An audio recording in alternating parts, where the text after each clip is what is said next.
video I am going to show how can we give subjective test. So first we will open Opera, then we can rotate our screen. It is very important to rotate the screen. Then enter the address.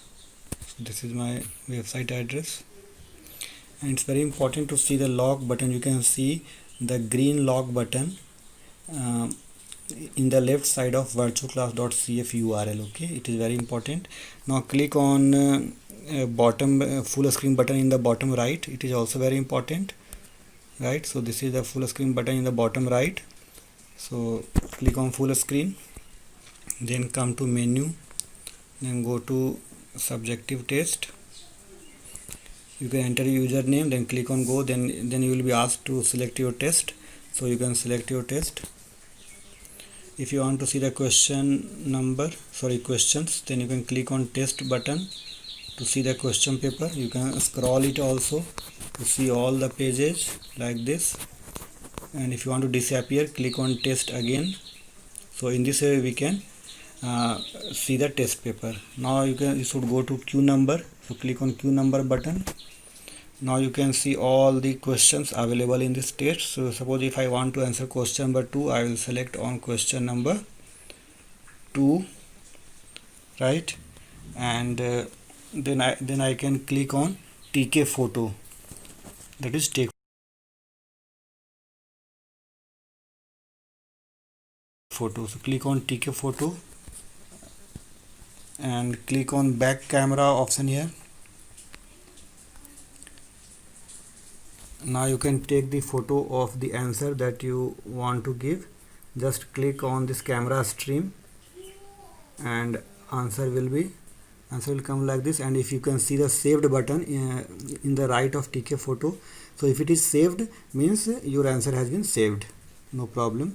And if you are not satisfied with the answer, then you can change the answer also.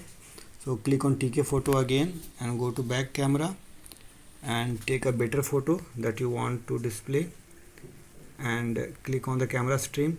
And if you can read the answer, then your examiner will read the answers properly. Okay, so it's very important to take the photo carefully, because some are doing like this, like TK photo, then some are taking photo like this. So this is not the correct way. Right, you have to go perpendicular to the answer, right, like this, perpendicular to the answer, and make it clear, and then click on the camera stream. Now you can see this is a better photo. Okay, so try to click a better photo so that your examiner can also read your answers. Now you can take extra seats by clicking on the plus triple plus button in the right border. So if you click on the plus triple plus in the right side, a blank page will appear, and you can take more photo by clicking on take photo, and you can add pages like this.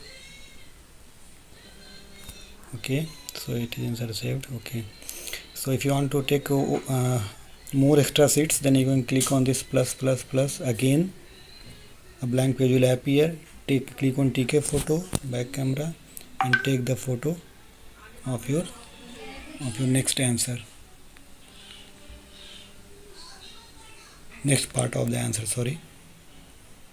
So in this way you can take extra seats for the same question number. Click on queue number again to change the question number. Now you can see the orange question number 2 is in orange color, means we have answered this question number 2. Now we can go to next questions. Okay, and if you want to see the question paper, you can click on test again, right, and you can click on test again to make it disappear. So in this way you will complete, and don't click on the finish button. Don't click until you finish all the questions. Okay, so don't click the finish button until you finish all the questions, right, up to 63. And the answers that you will save will be saved automatically. There is no submit button available, right? Answers will be saved automatically, and you can see the status of your answers in the saved icon, right, in the right of TK photo. Okay, thank you very much.